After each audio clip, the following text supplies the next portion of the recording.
Okay.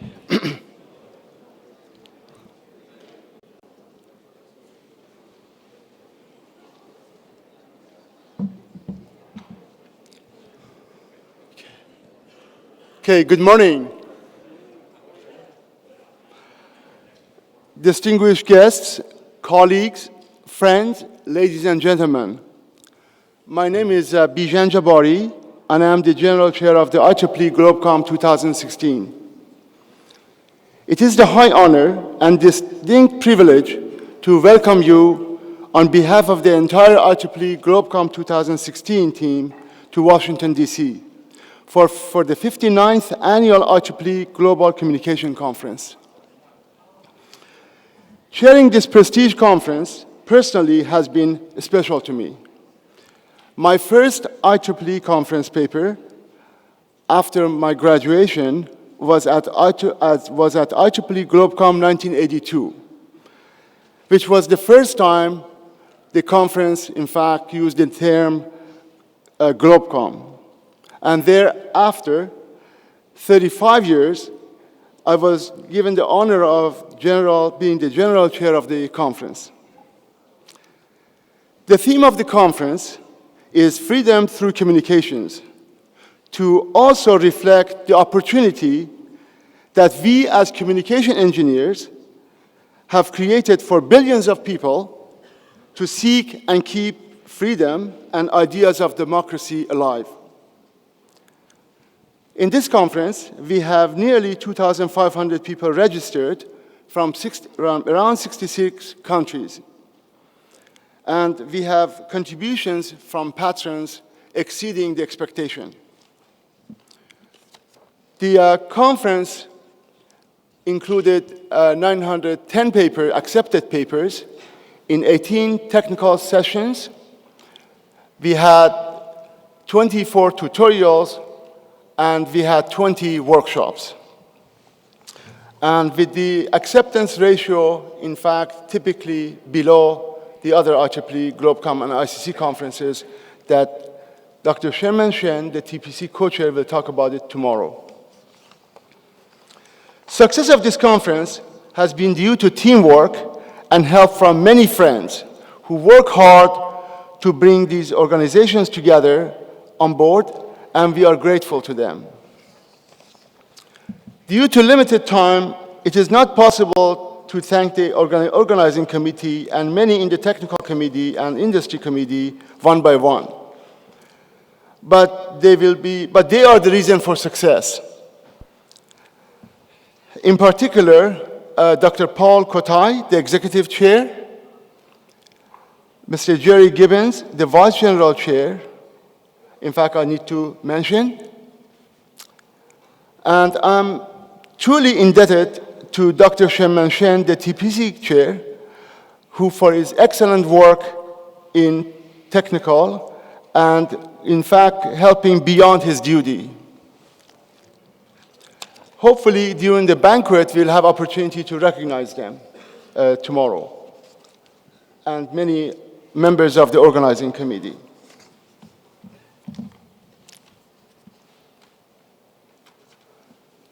As I mentioned, the success of the conference has been due to the patrons that helped us financially. So we were able, in fact, to reduce the cost, in fact, for attendees, and indeed have a reasonable program.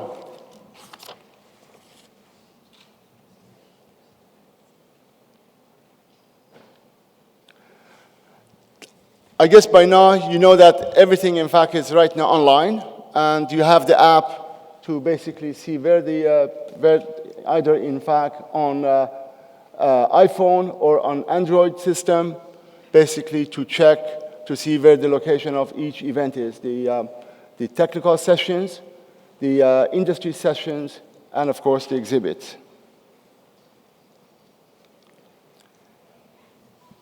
We have 5-day program.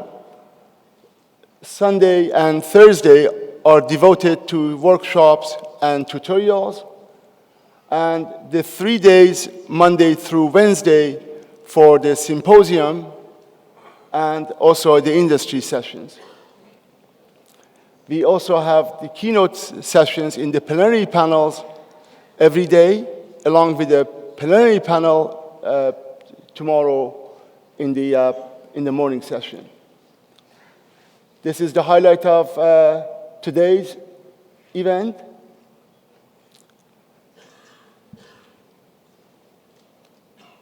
And I would like to introduce Dr. Harvey Freeman, the president of ComSoc. Please join me giving a hand to Harvey Freeman.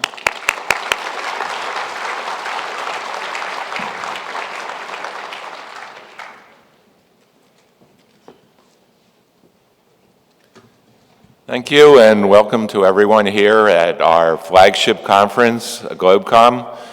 It's been a number of years since we've been back in Washington, D.C., our nation's capital. For those of you who are here for the first time, I hope that you have some time to see some of the historic sites, some of the new museums around town, and enjoy the wide variety of restaurants and other activities here. As president of the Communication Society, we see a great number of you, or a significant number of you, are not members. We encourage you to consider becoming a member of our society. Stop by our booth in the exhibit area, and our helpful staff and volunteers will tell you more of the reasons that you should be members and sign you up. It'll be a start, especially for students and graduate students, on a career that would lead you into a lot of interesting areas and a lot of advancement in your careers over the years. So I encourage you to be a member. For those who are already members, you have until the end of the year to renew. So thanks for listening to this commercial, and I'll turn it back over to our General Chair.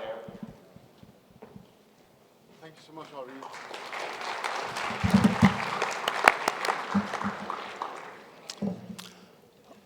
Our first keynote speech will be given by Dr. Ed Tiedemann. The title of the talk is Big Steps in Wireless, Applications, Spectrum, and Technology. Ed needs no introduction. He's a familiar face.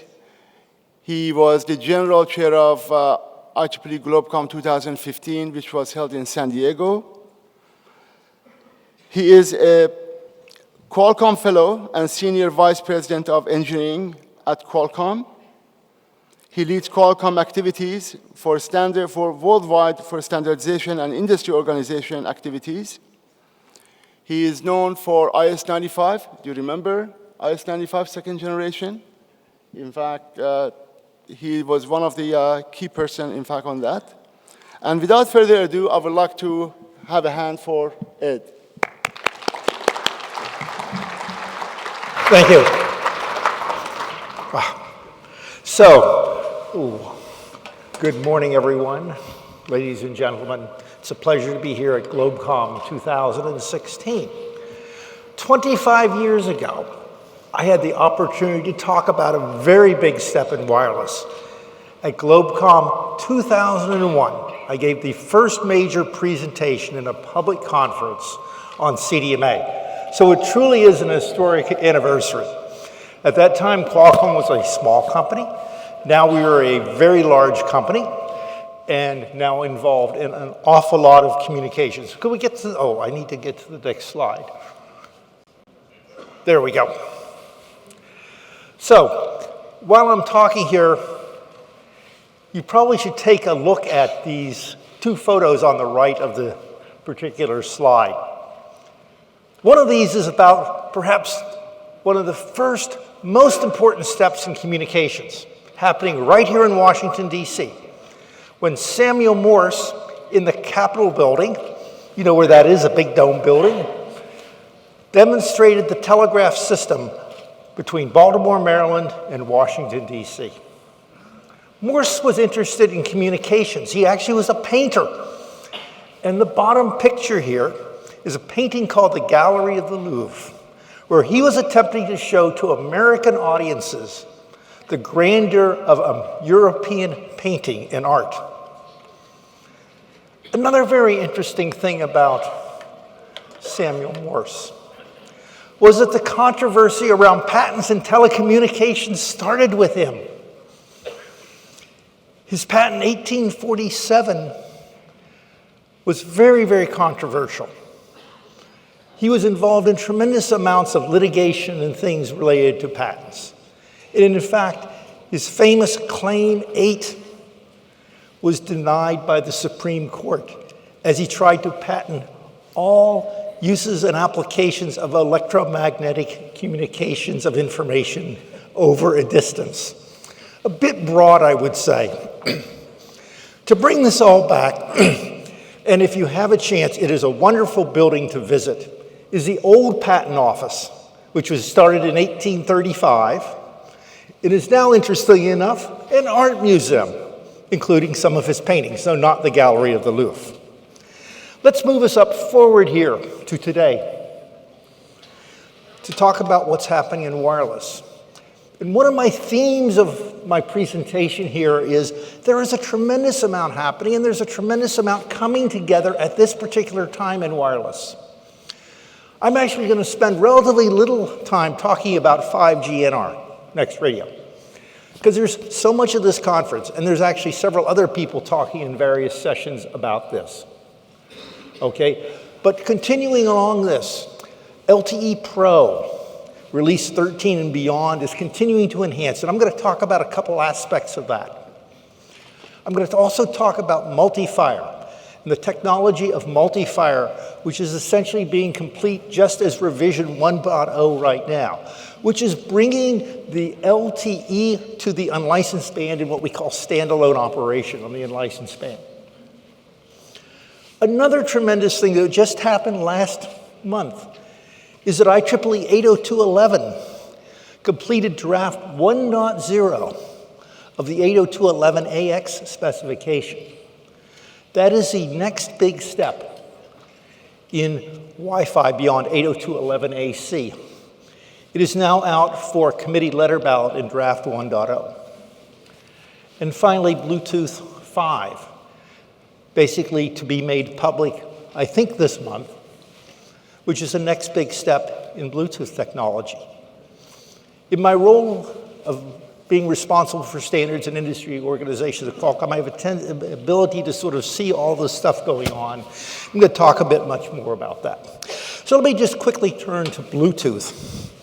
Okay, so Bluetooth 4, which was really the major thing of basically what's called Bluetooth Low Energy or Bluetooth Start, goes back to 2010. With Bluetooth 5, the focus is on basically IoT, that buzzword of the modern era, to be straightforward on that, and of course the promise of tremendous applications and all of that. There are basically two directions that they're taking in this thing. The first is to enhance the data rates. Basically what they're doing is doubling the symbol rate and effectively doubling the transmission bandwidth, and doing that, giving them approximately 1.8 times increase over Bluetooth 4.2.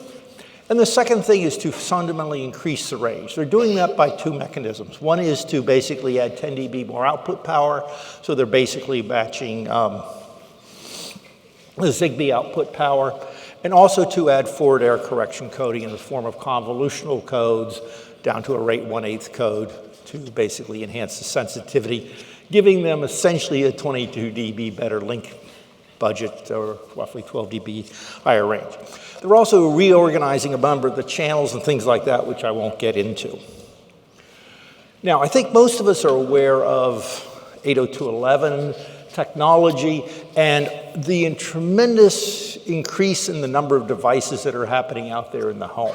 So 802.11ax, this next major generation of Wi-Fi technology that I was referring to, is really focused on two real aspects of it. One of them is dealing with the substantially increased number of devices that are happening out there. And we can see from these statistics, and in fact, I think most of you or technologists probably even have more numbers of Wi-Fi devices in your home than these statistics are bearing. So the number of devices are going up, and what has been sort of the problem with Wi-Fi, to be very straightforward, is a coexistence in a dense Wi-Fi environment, such as an apartment, an enterprise, a hotel like this, or something like that. So the Wi-Fi community is taking a number of our most recent technologies and techniques and bringing them into the 802.11ax standard. As part of 802.11ac, they basically did a 4x4 MIMO capability on the downlink. And if you use some of Qualcomm chips, you basically have that capability in our chips. In addition, they're going up to now to 8x8 on the downlink and adding multi-user MIMO on the uplink. They're finally going in Wi-Fi to basically OFDMA versus basically straight OFDM techniques. Doing some uplink resource scheduling for more efficiency on the uplink, and upping the FFT sizes so that basically the cyclic prefix efficiency is somewhat better for that, and a number of other applications. As I mentioned, the specification went out for committee letter ballot last month, and it will take probably a couple of years for all this to get through all the comment processes and all of that and finally become a standard for that. By the way, we're expecting, given these simulations, a bit of increase in capacity. I show roughly 4 times based upon the modeling that was done here. Now, I'd like to move off onto a totally different area and to focus on 3GPP technology for the remainder of my presentation.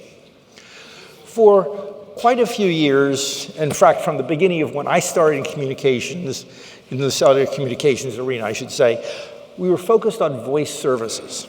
Back in the days of analog, it was like getting a good phone call was the objective, okay?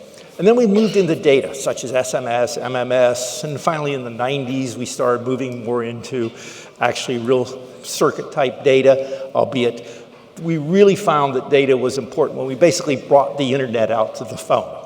And of course, everything took off with, I'll call it the modern user interface on the smartphone that Apple pioneered. We've been using IoT services, even though they were never called IoT services, going back actually quite early. But it's really been the last couple of years that we focused on making modifications for many of these specialty services all up and down the protocol stack, beginning at, at the PHY. So for example, in 3GPP release 12, they basically introduced MTC, machine-type communications. That we really didn't change the PHY in any significant way. But then beginning with release 13, we basically introduced 2 things. First, eMTC, which was a narrow bandwidth version, roughly 1 megahertz version of LTE, which then simplified the processing that was required, simplified the peak to average issues, and a number of things. And then, of course, also the specialized air interface called NB-IoT, narrowband IoT. Quite controversial at the time, but now coming out, I think, going to be a mainstream air interface and usages for that. But this is one with a 200 kilohertz bandwidth.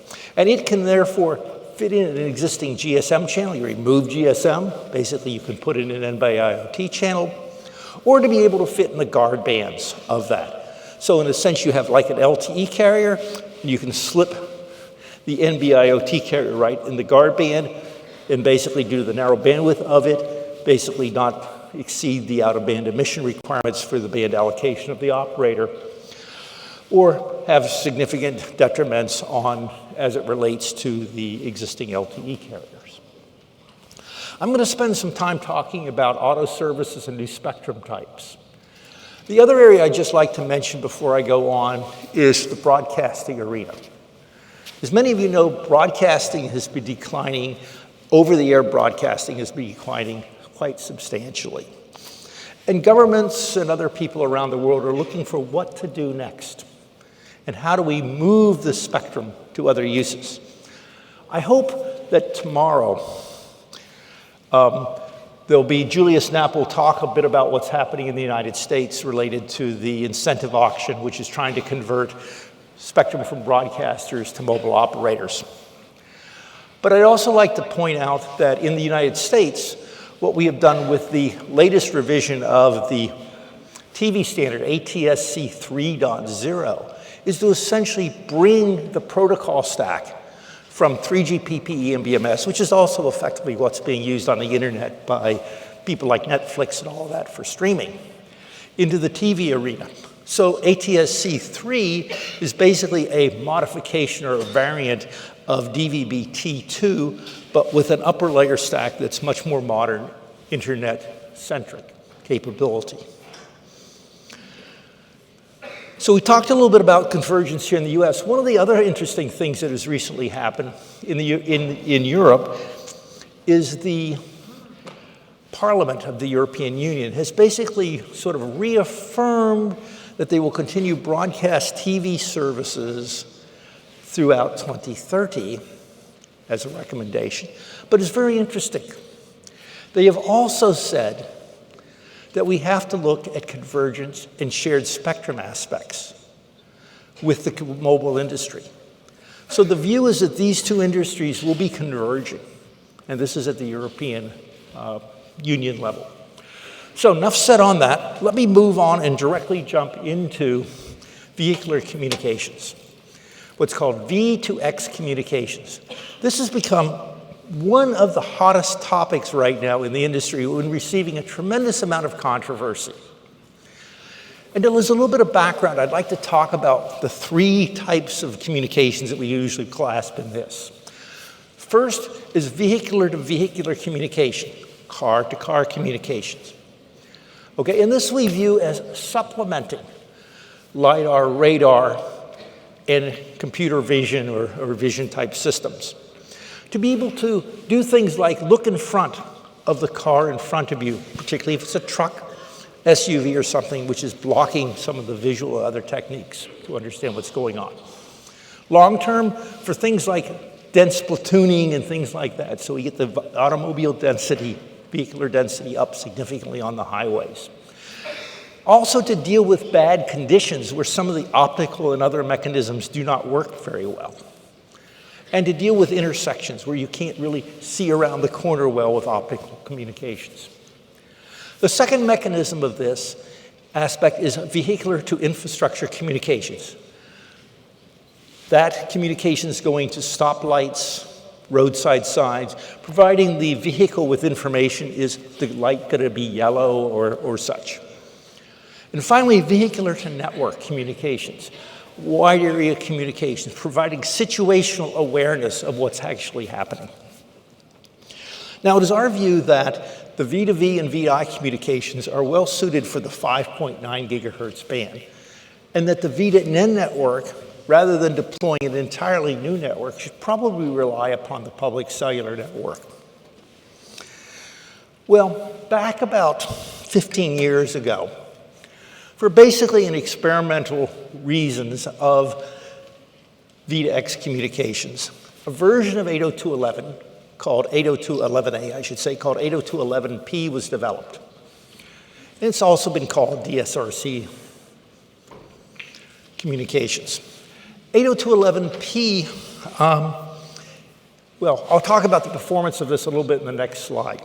But a couple of years ago, the 3GPP folks started saying, well, can't we do better in performance than this 15-year-old 802.11p technology?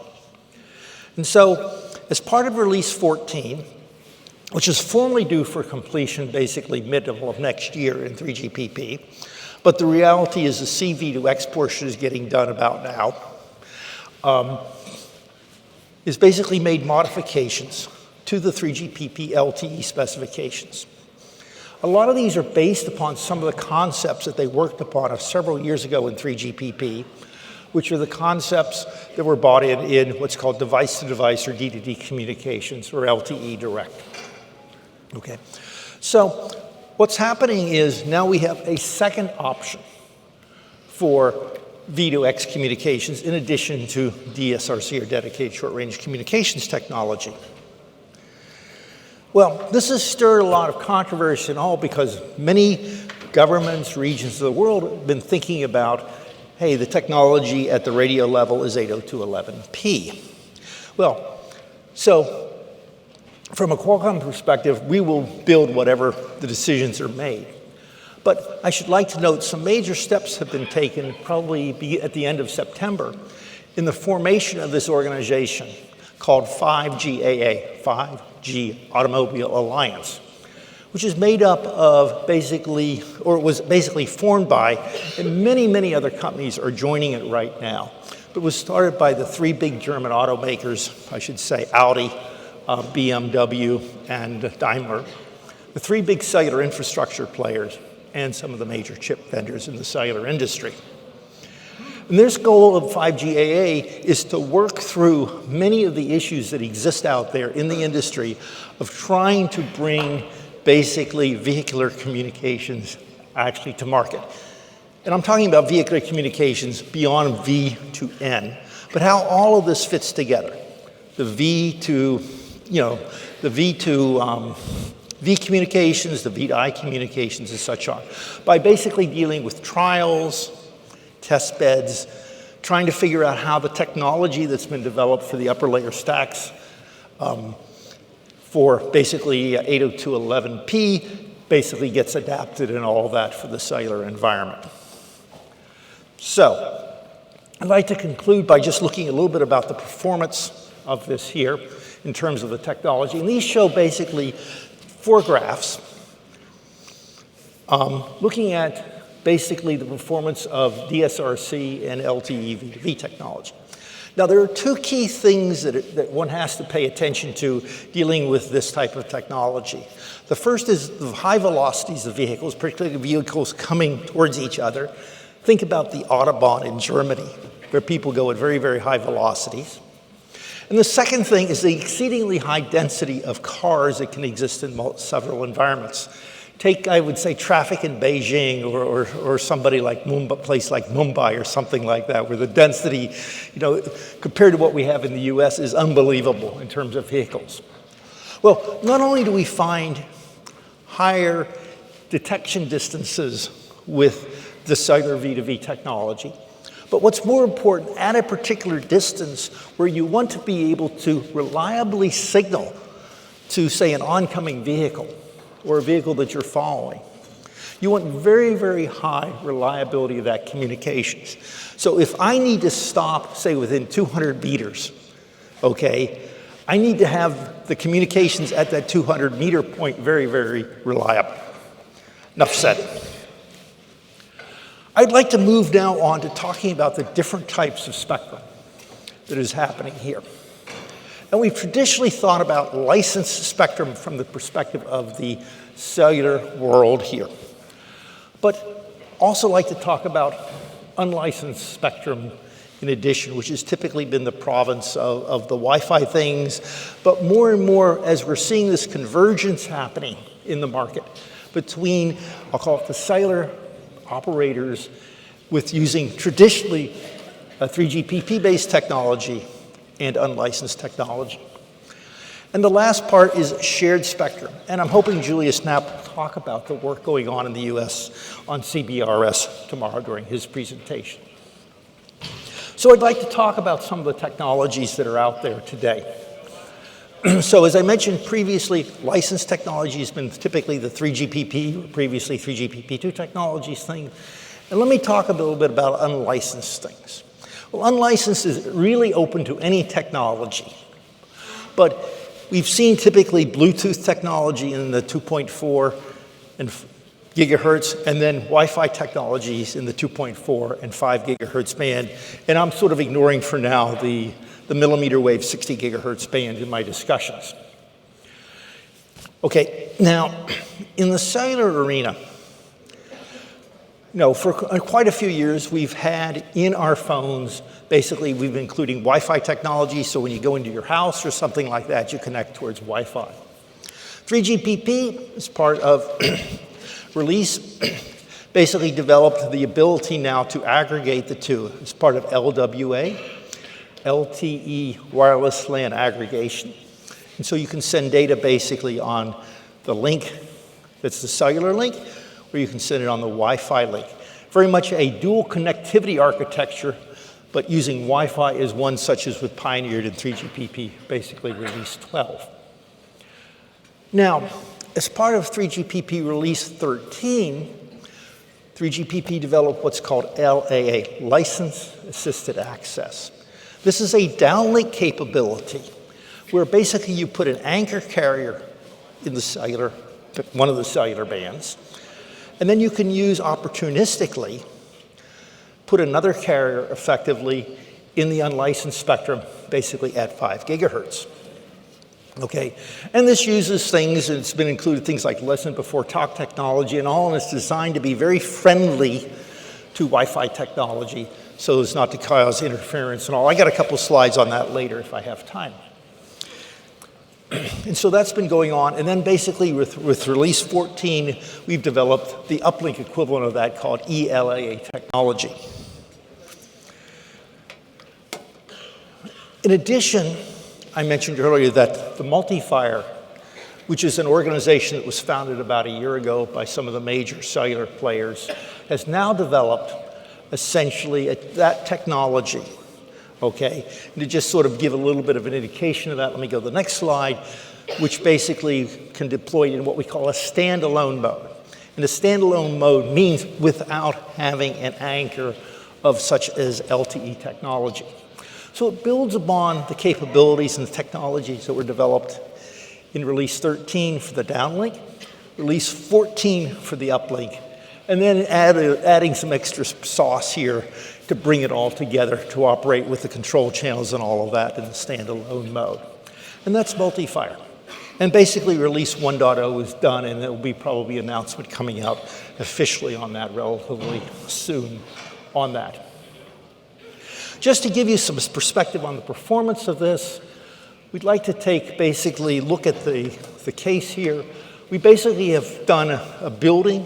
We've done simulations where I have basically 2 Wi-Fi operators in it, basically equal traffic loads presented to both of them, and then basically normalize this. By the way, I must apologize. My slides are wide format. Okay, and they got compressed here, and so you see a little bit of problem here. So these bars here are supposed to be going from 0 to 1, not like 0.2 to 1.2 on it, and that's the reformatting that's been automatically done here. Should have verified that formatting here in advance.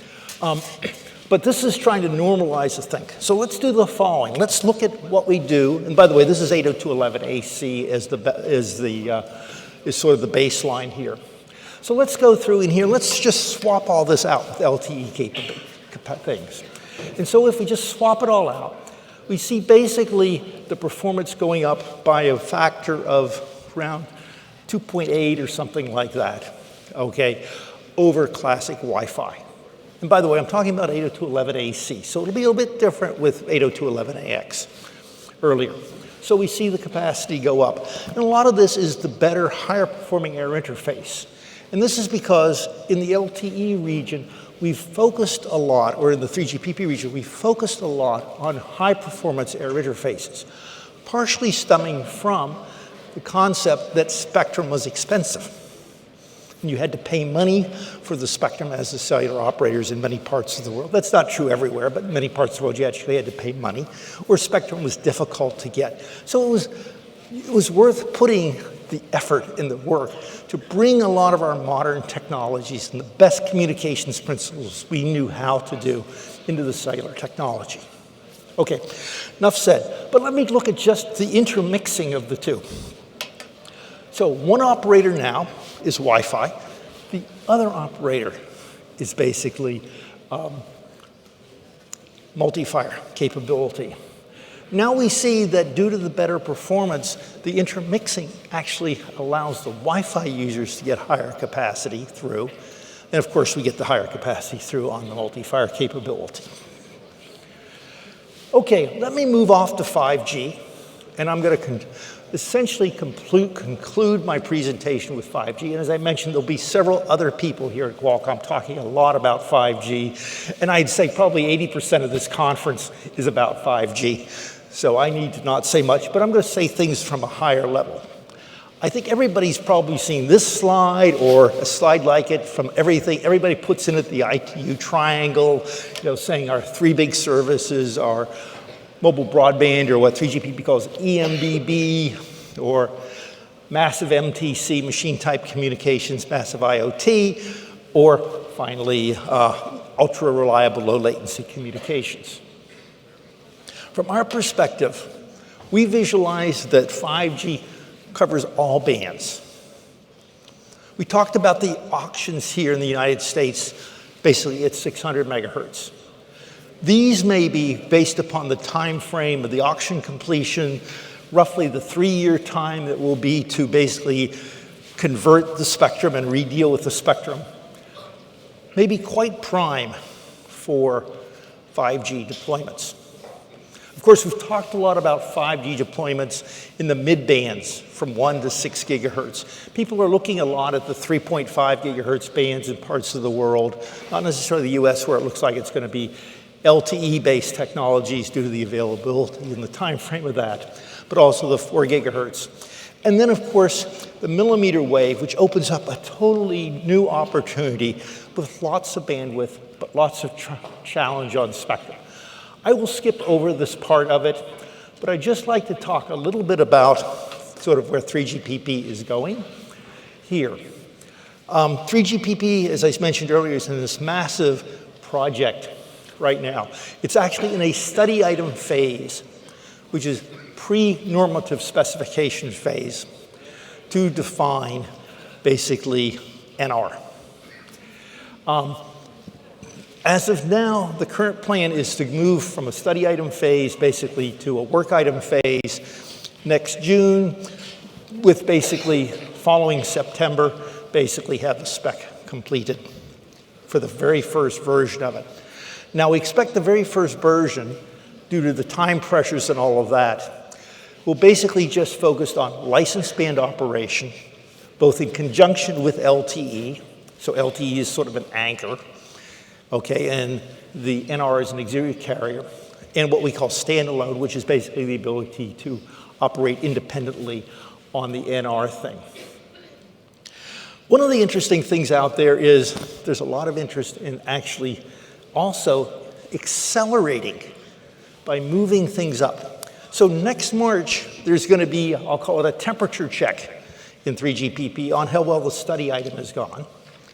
And if things look like they've been progressing quite well, they may start in March rather than 3 months later into actually developing the main portion of the specification and moving the schedule up.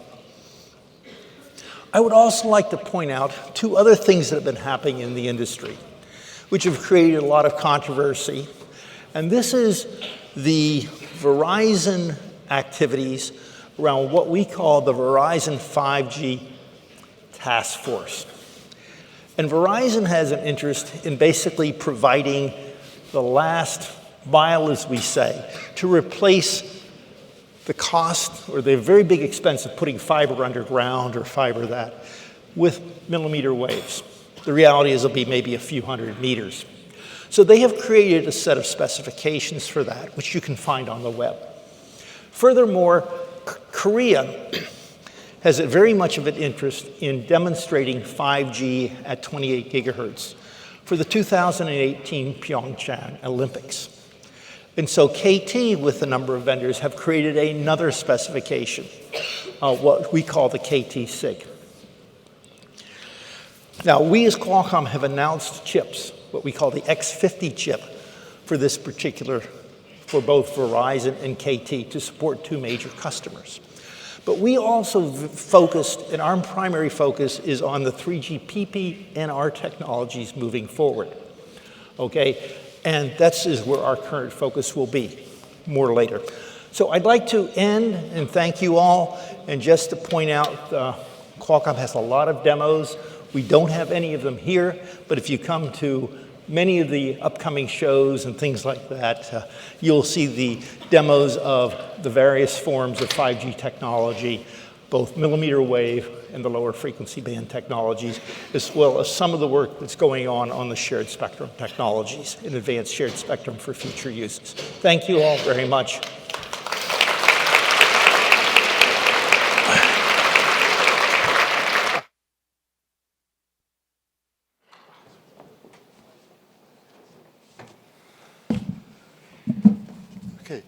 Thank you so much, Ed. There will be opportunity tomorrow during the panel to ask questions, and Dr.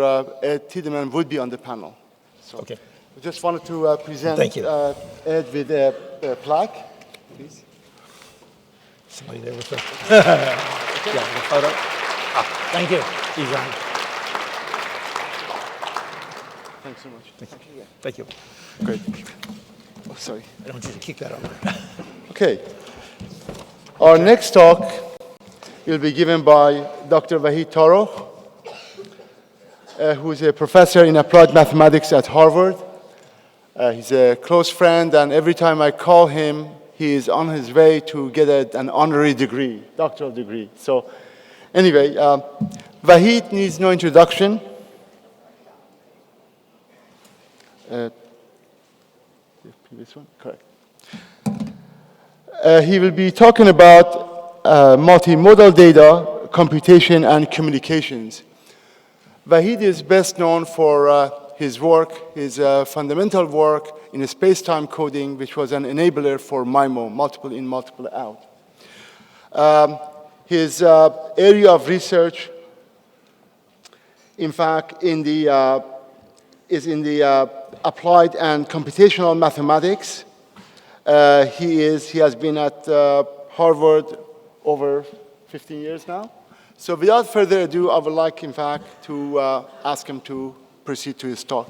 Please. Do I need one of those? Yes. I Okay. think Ed has it. Ed has it? Okay. Do we have any lavalier microphone? If you don't need it, I can just go without it. But I think we had one, right? Okay. Thank you very much for the kind introduction.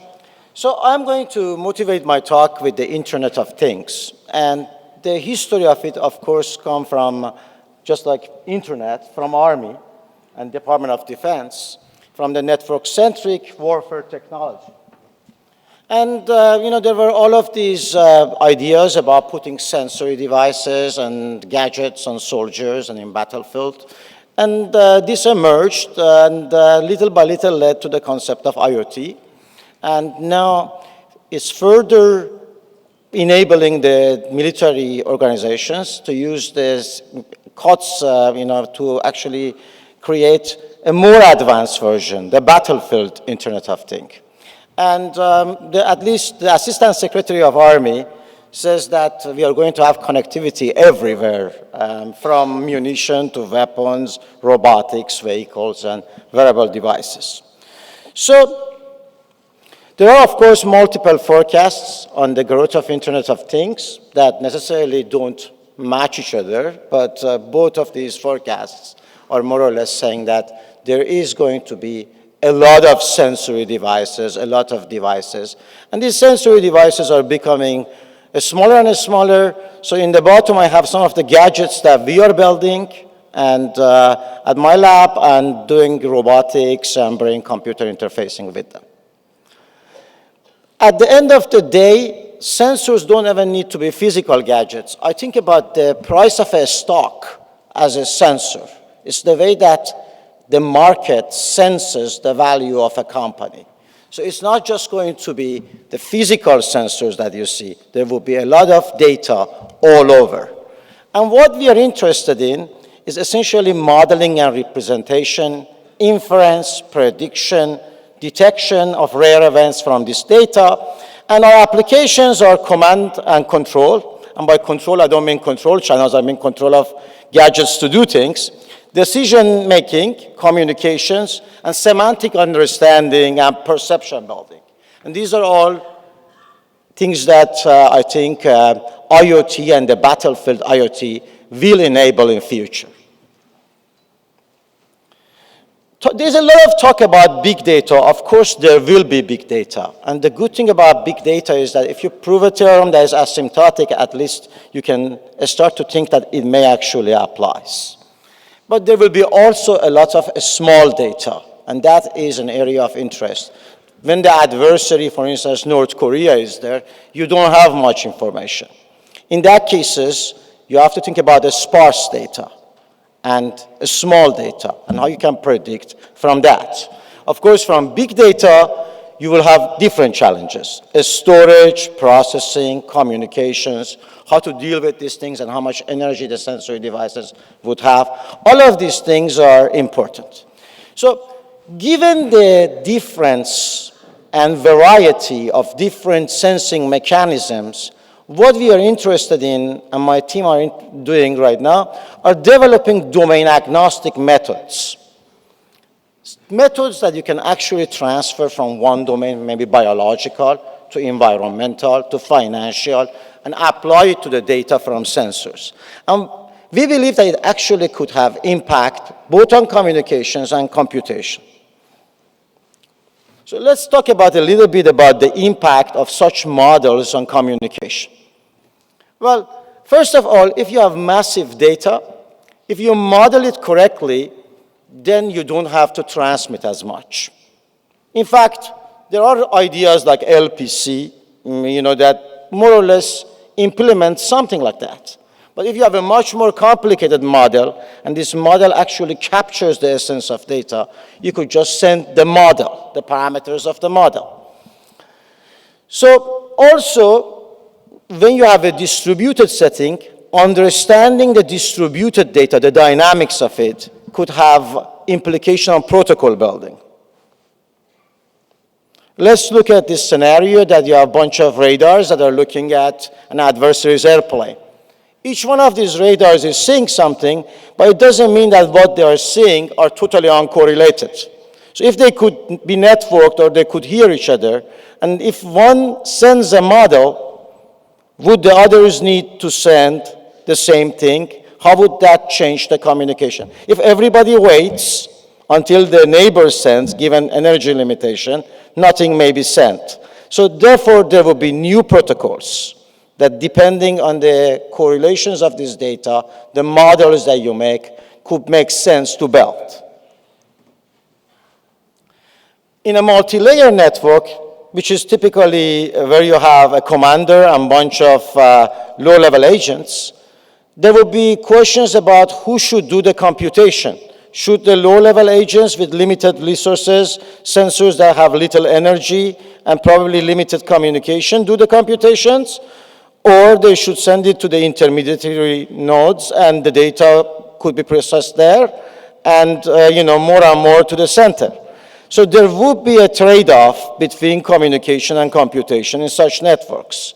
And this is also a fundamental problem that data would bring in. In terms of computation also, you could have new methods of computation. For instance, if you want to manipulate some massive amount of data that you see on a cloud, do you need to actually process these data symbols one by one? Or what you can do is just get the models and manipulate the models? Should I multiply these two streams, or should I multiply the formulas that generate the two streams? So both of these things have some implication. And of course, there will be sensitivity of parameters to errors and noise. Even in hardware sense, you may not need to even read the data anymore as often. So maybe inside the silicon, you don't need to go to the bus all the time. If you know the model, maybe every so often the device should start reading from the bus and interpolate the solutions at the end of the chip using the models of data. This could happen in software or hardware. Of course, for this kind of applications, you need applications that are not as much sensitive to some computation errors. So let me talk about a little bit about how to, or at least how we believe that we should model the data of Internet of Things and clouds. We are motivated by economics theory. Essentially, in economics, there is a whole set of stochastic processes that are called multi-regime vector time series. What these mean is that, for instance, in the radar scenario, either the adversary is there or not. If it is not there, it's very likely that the adversary is not going to be there for a long time. And then if it shows up, there will be a change of regime. Or if you have civilian sensors that are looking for pollution, The pollution level may not change dramatically from one time to the other time. Or a stock market could have different episodes. It could go up, down, crashes, or jumps.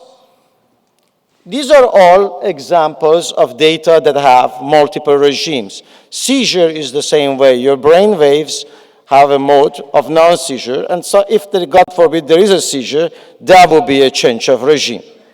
So what we are doing is trying to understand how we can use this model to model the data of IoTs and sensors. And for that, what we have to do is first this is a system that we are building. The system essentially should be domain agnostic, so it has to deal with all kinds of data that could be modeled by multi-regime processes. And then based on a dictionary of models and atoms and states, come up with conclusions and adaptations algorithm. So what we are doing at the beginning is we determine where the regimes are changing. Where is the regime that there is a sensor, an adversary, and where is a regime that there is no adversary? Where is a regime that there is a crash, and where there isn't? These all require regime change analysis, both offline and online. And based on these regimes, we have to figure out within each regime if we do have an episode that the data situation is not changing much, it's locally stationary. Can we then use that to predict and model the data? And then how to build on these models. So because I know that I don't have much time, I am going to just give you some of the samples of algorithms that my students developed, and we think that they're promising. This is an example of a scoring algorithm for finding regime changes. First, we started with synthetic data, and our algorithms are actually able to find the change points relatively well. But then we take it to a domain that is completely different, which is environmental data. So we got the sensory data, and here we got the temperature of the eastern hemisphere. And what we are doing is that we are modeling it, and we look at the AMO, Atlantic Mean Oscillation Index, and we match our algorithm and we come up with the regime change, and we see that it actually matches the AMO, which is consistent with various environmental papers. In another example, we look at El Nino, and the algorithm is actually able to determine when El Nino happened, and it actually matches the regime changes of El Nino from different papers. So then, within each regime, we have to look at and see where the data is not changing, the statistics of it is not changing. Is it locally stationary? So we have an algorithm here that we picked up a synthetic data that has 4 different non-stationary, it's a non-stationary data, but it has 4 different stationary components. And we want to see, can we come up with tests, online tests, that determine these things so that we can build the model. So here I have a video.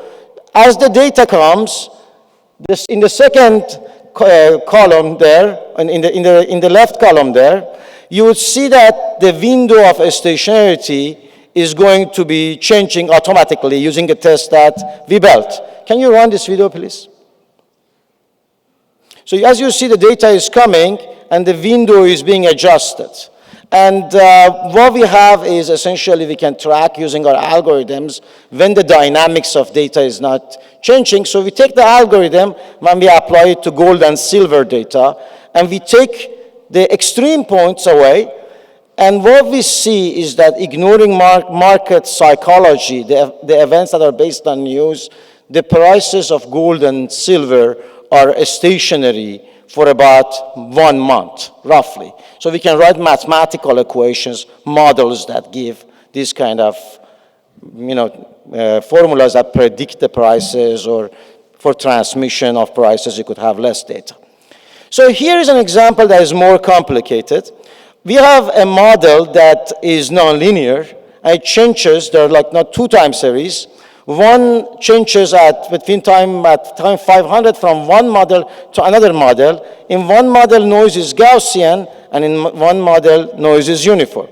And now we run this, and you will see that the system will be able to recover these models quite well. Can you run this video? So the labels essentially will show the lag of T-1 and T-7 that is being recovered, and the components, the shape of them, show the equations. So x squared would be, for instance, parabolic, and x1 would be linear.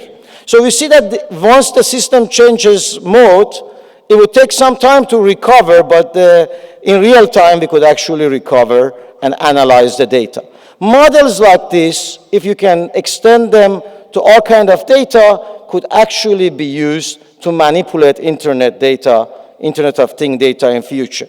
Now, much more model of complicated nature we have here, and we have a causality graph, meaning that which equation is related to what equation. And what we have here is, for instance, if you look at x4, is caused by x5 with a lag of 1 and by x5 with a lag of 2. And this is essentially the graph that shows all of these interactions. The signal-to-noise ratio here is very low. We want to see if our algorithms can recover the data. So let's run it. Can you please? So as you can see, the system essentially rapidly recovers the equations and all of the data regardless of the domain. So these are the things that we are interested in and we think have impact potentially on Internet of Things. And the other things that we are interested in is rare event prediction. Here we use theories of extreme order which relate to the probability of living at a very old age. So if you live long enough, then after that your probability of survival will be exponential, more or less, or heavy tail. So we use this model and we apply it to sensory data that we got from weather stations around Boston. And we are going to try to predict if tomorrow would have a high ozone level. So high ozone level is not good for health. And inside the city, of course, you have more high ozone level because there is a lot of radiation of heat by the buildings inside the city. So it varies from a station to a station. But we can predict, using our theories, the future by about 50% of the time right now. And of course, there's an ROC curve that we have here that we are trying to further improve.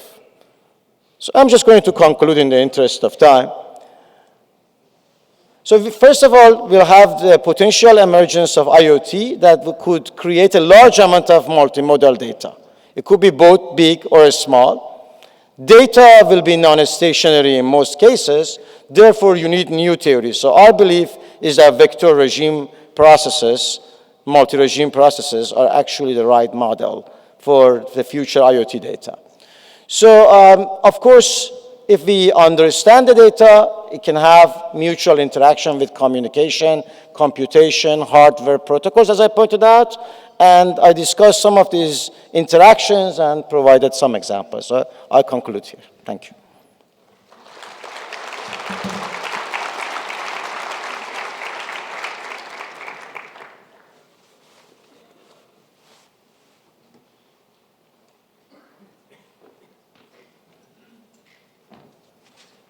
Thank you very much. Any question? Sure. Okay.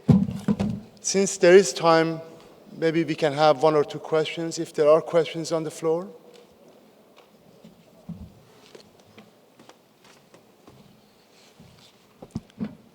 Are there any questions for Dr. Tarokh? Okay, so then we conclude. So I would like to present this plaque to Dr. Vahid Tarokh. Thank you very much.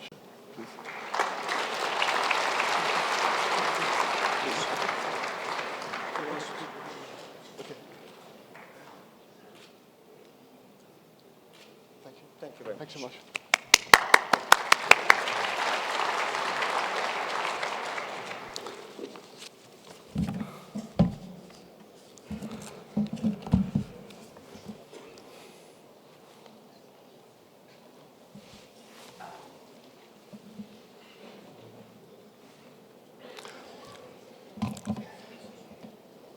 Okay, our next talk will be given by Marty Hellman. Actually, it was a few months ago I called Marty, and as you may know, Marty has been a professor at Stanford, and he is well known for public key encryption, the joint work with Diffie and Merkel, and asked him whether he would be willing to come to Washington, D.C. and give a talk.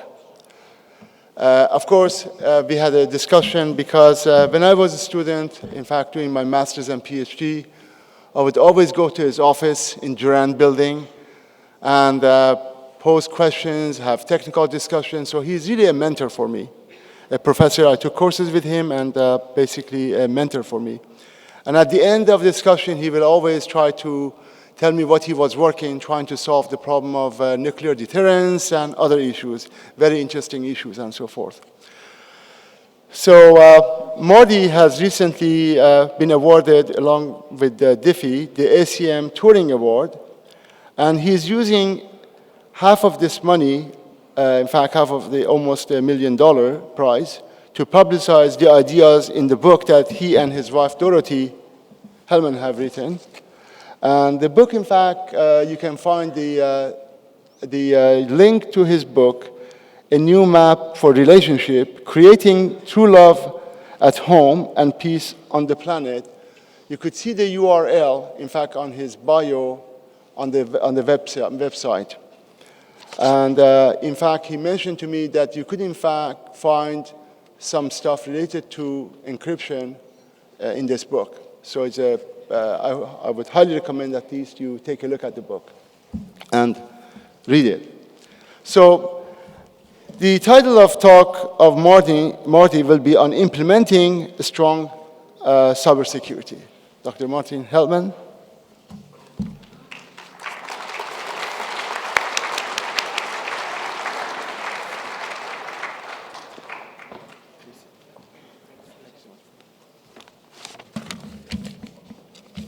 To get myself.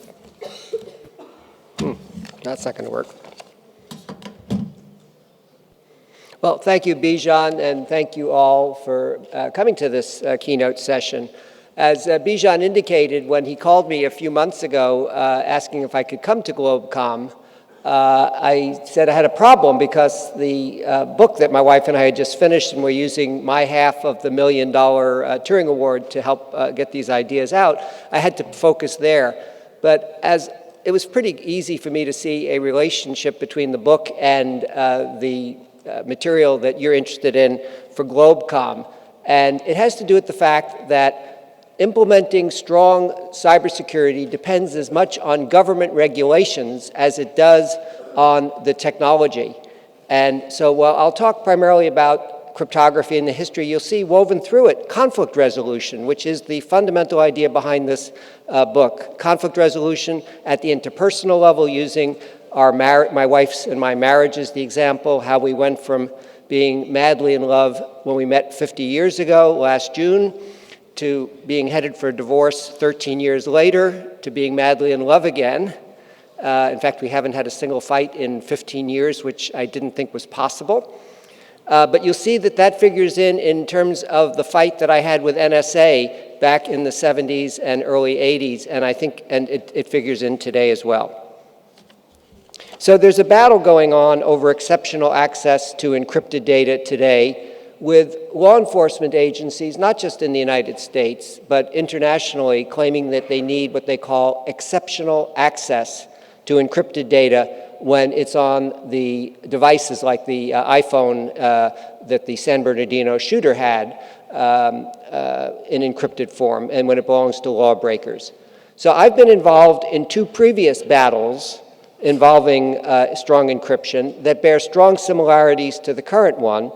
And this talk will draw some lessons from what I experienced in ways that I think we can get stronger cybersecurity today more rapidly. So let me go back to March 1975. Many of you were not even born then. That is when the National Bureau of Standards, today called NIST, the National Institute of Standards and Technology, proposed a National Data Encryption and Standard, which we know as DES or DES. And Whit Diffie and I looked at it, and we fairly quickly realized that the key size was inadequate. Or at best marginal for 1975, and certainly inadequate for 5 or 10 years in the future, as the decreasing cost of computation would make exhaustive search even easier. On the surface, the data encryption standard had a 64-bit key, which is kind of a nice standard, power of 2 type key size. But one of the first things that the algorithm did was to throw away 8 of the bits. So you ended up with a 56-bit key size. That's a much more unusual key size. They had a reason that they claimed was responsible for throwing away those 8 bits. They were parity bits, and parity bits are not as strong as random bits. But I don't have time to go into it. That's a bogus argument, because the first thing they do is expand the key out to 768 bits by repeating bits, which is the simplest form of parity around. And so what really happened is that the 56 bits was what they wanted. So how many keys are there? There are obviously 2 to the 56 keys, right? To an order of magnitude, that's 10 to the 17th power. That's 100,000 million keys, which on the surface, especially in 1975, might seem like an unsearchably large number of keys. But what Whit and I quickly realized was that you could search those 10 to the 17th keys, even probably with 1975 technology. Our basic argument went something like this. You could build a search chip that could search 1 million keys per second. Today would be even faster than that. You then would buy 1 million of these chips, so you're searching 1 million keys per second. That's 10 to the 12th. So how long does it take to search 100,000 million keys at that rate? 100,000 seconds, which is about a day. And we figured that the equivalent cost was about $10,000. Now, let's see. At first, we thought this was a mistake, and so I wrote to NBS telling them they needed to increase the key size. But over a period of about 6 months and multiple letters back and forth, it became clear that the 56-bit key size was not a mistake, it was a feature. The feature was designed so that the American National Security Agency, or NSA, could break the cipher if they needed to. Now, they have a legitimate reason for wanting to do that. This was going to be a publicly available, an international standard, or an American standard, but it became an international standard. It would be used by foreign governments, it would be used by terrorists, it would be used by criminals. Now, of course, I was focusing on its use by commercial entities who needed strong encryption. Let's see. Soon after DES was announced, that was March 75. A few months later, Whit and I, and independently Ralph Merkel, working as at that point a master's student at Berkeley, came up with the idea of public key cryptography. And this suddenly changed the game in a major way. In the intervening years, I have strong indications that the 56-bit key size was regarded by NSA as actually quite large. And I can understand their perspective. Prior to the DES being available, most data was not encrypted at all. What was encrypted with commercial systems that had roughly 40-bit keys. A 56-bit key takes 65,000 times as much cost to break as a 40-bit key. So this was a huge barrier as far as they were concerned. When you're getting stuff for nothing, even 56 bits, even $10,000 per solution is expensive. But the indications I have are that NSA reasoned changing keys is very expensive. Prior to public key cryptography, you did it by sending a courier or a registered letter. And so they reasoned that people would not change keys very often. And so whatever number they had, let's call it $10,000 a solution, was reasonable because that would get them not just today's data, but tomorrow's data and probably the data for that key forever because people would not change keys.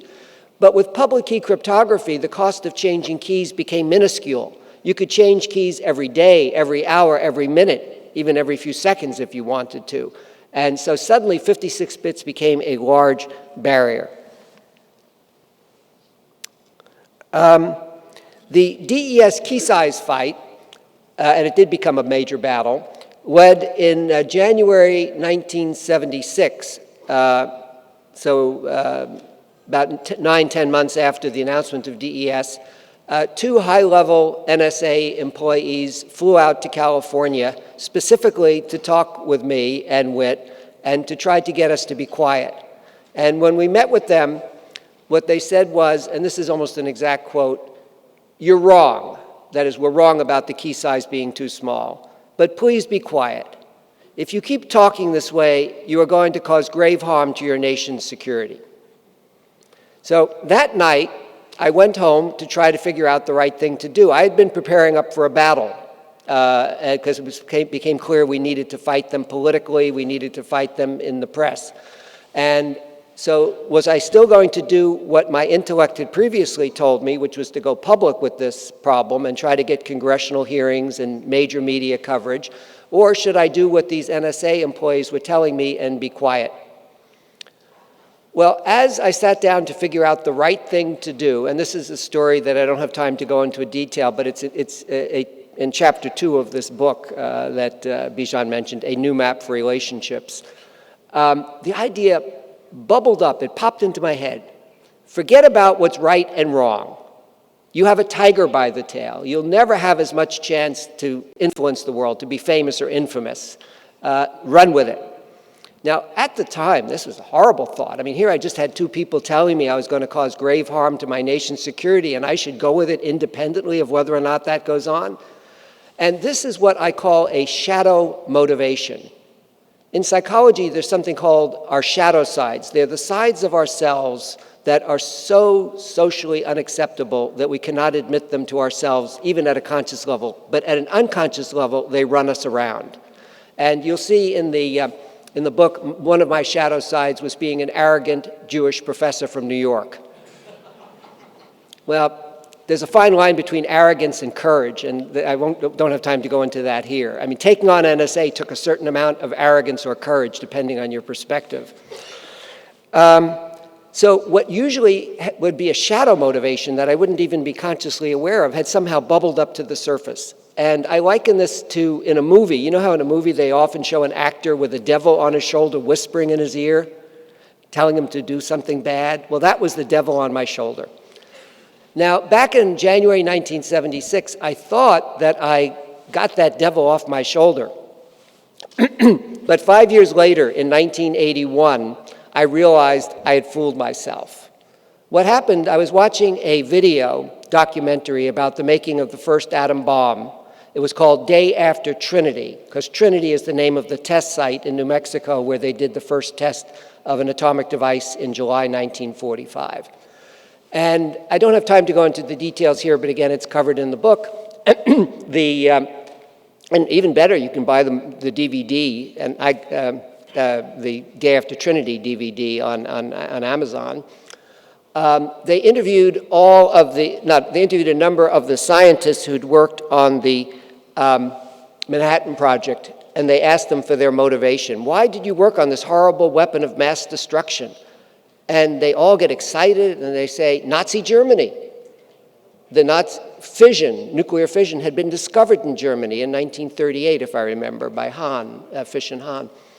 And if the Nazis got the atom bomb before we did, it would be 1,000 years of dark ages. But then later in the documentary, they come back to each of those scientists and they ask them, why, when Nazi Germany was defeated in May of 1945, did you continue working on this weapon of mass destruction, which was then used on Japan, not Germany? And their faces fall and they do not know why they did. And again, I don't have time to go into the details, but there's more in the book and even more, watch the video. And watching that video, I believe I knew what happened. They had shadow motivations. Their socially acceptable motivation for working on the bomb was Nazi Germany. But they had others. Is my brain powerful enough to destroy a city? Could I be the war hero? Killing hundreds of thousands of men, women, and children in an instant would be a horrible way to become a war hero. And yet, so that's why it would be a shadow motivation. And I made a vow watching that, never to fool myself again. That is, back in 1976, when I thought I'd brushed the devil off my shoulder, I'd fooled myself. I had been governed by my shadow motivation. Now, fortunately, the decision I made in January 1976 was the right one. And this doesn't come just from me. Admiral Bobby Inman, who was director of NSA and fighting me back then on this issue, 2 years ago in a Stanford Alumni Magazine article for which he was interviewed, it's all about this first crypto war, and I highly recommend it, was asked if he would, with what he now knows, would he still try to suppress my work, my publications? And his answer was just the opposite. He would try to get it out as quickly as possible, because he could now see, and he cited theft of portions of the F-35 jet design by a foreign power as proof that even American national security depended on strong encryption. But it was just a matter of sheer luck that I made the right decision. I could just as well have fooled myself. So that first crypto war was largely about freedom to publish papers. And that came to a head in July 1977, so about a year and a half after the devil on my shoulder incident, when a man named Joseph Meyer, an IEEE member, wrote from his home address in Maryland to IEEE headquarters, I think it was in New York at the time, maybe it was in Jersey by then, saying that as an IEEE member, he was very concerned that the IEEE was breaking the law by publishing certain papers.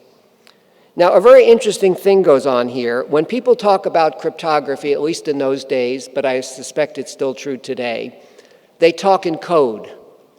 And so Meyer never said, you're publishing Hellman's papers, you're breaking the law. He cited like 5 IEEE journal issues that he felt were in violation of the law. And I had a paper in 4 out of the 5. The IEEE wrote back to Joseph Meyer, thanking him for his concern, saying they were well aware of this law. It's called the International Traffic in Arms Regulations, or ITAR. But it was always the IEEE's position that they were unable to judge what papers were in violation. It was up to the authors and their institutions to make sure they were not violating the ITAR. The IEEE, in code, let me know about this. They sent a copy to me because I was on the board of governors of the information theory group of the IEEE, now the Information Theory Society. But they didn't send it to all the governors of the information theory group. And so again, they were saying, hey, Hellman, he's talking about you. So I took the letter to Stanford's general counsel. A man at the time was John Schwartz, and he took a few days to review the letter, and I came back, and he said, first of all, it was okay to go ahead and continue publishing my papers, giving my talks. The university was willing to take that risk, because remember, the authors' institutions were potentially liable. He also said if I was prosecuted, the university would defend me, and that was very important to me, because just being prosecuted can bankrupt you, hiring a law firm to defend you. If I was convicted, they would appeal.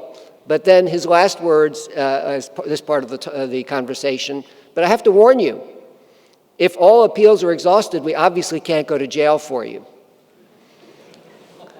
But I wasn't worried. I felt we were on solid ground, and in fact, history shows that we were.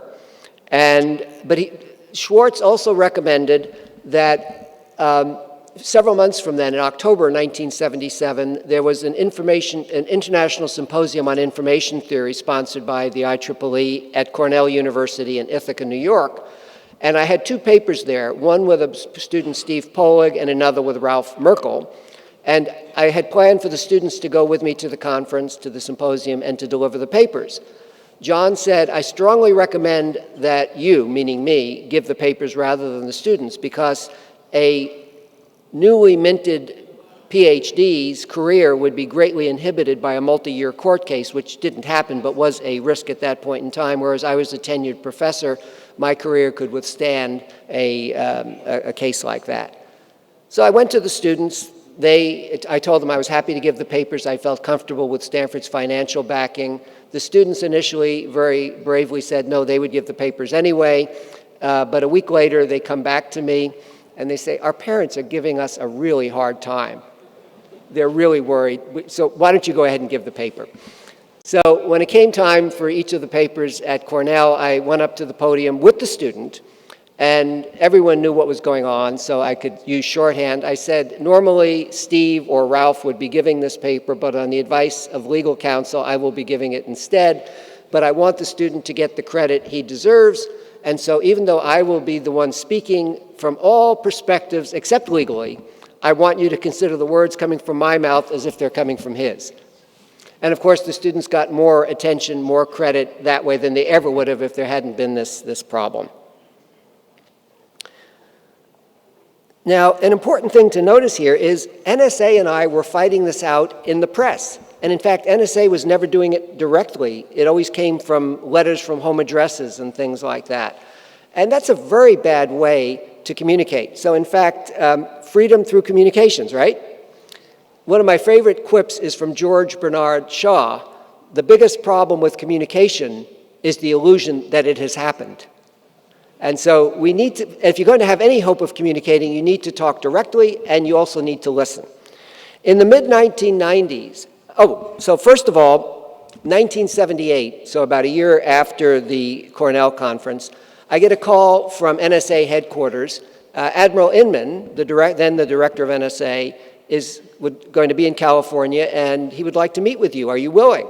I jumped at the opportunity because here was a chance to communicate directly rather than through the press. And when I met Admiral Inman, he told me that he was meeting with me against the advice of all the other senior people at the agency. But he said, I don't see the harm in talking. Very out-of-the-box position, and Admiral Inman, in fact, is famous for this. He's a very open guy. And he also looked at me and he said, it's nice to see you don't have horns, because people at NSA were obviously painting me as the devil incarnate. Now, of course, I had been demonizing NSA, so I looked back at him and said, same here. Now, our initial meeting was very cautious. Our relationship was cautious, as you can see from the horns comment. But over the years, we developed actually a friendship.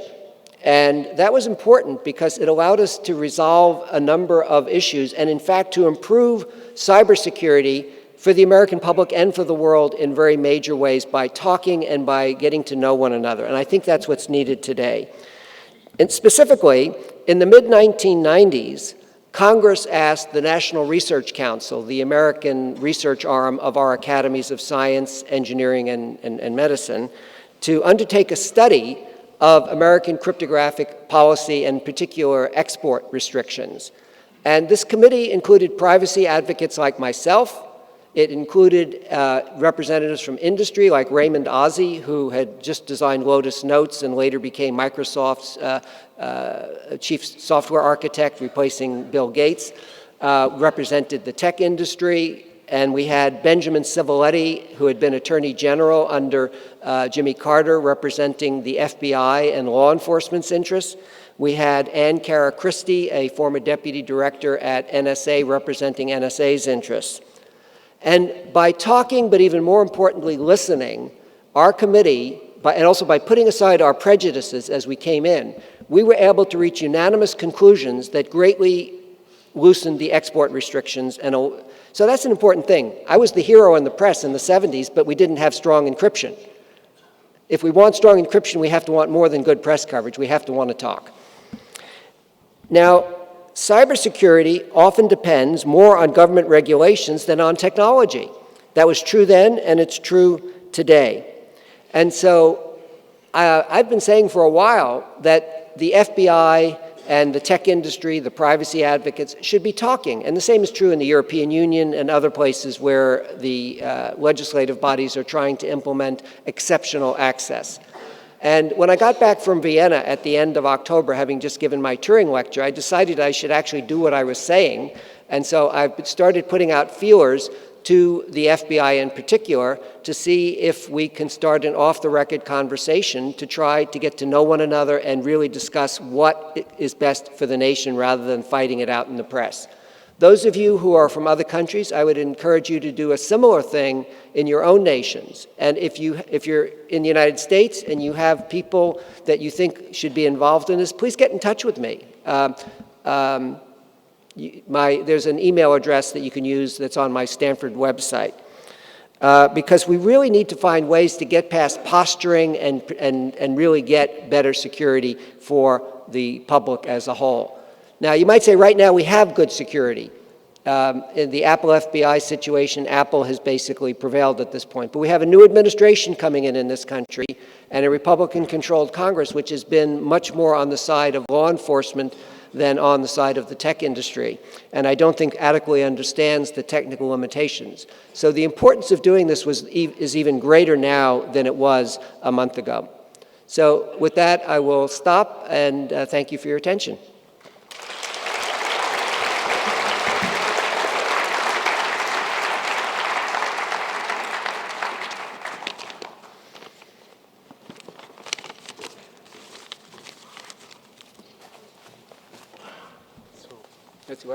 Thank you so much, Professor Hellman, for such an interesting talk.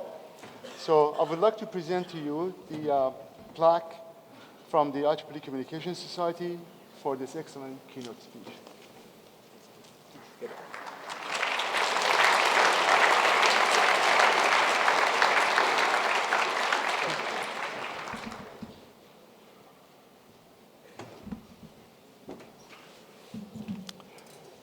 So that concludes our keynote.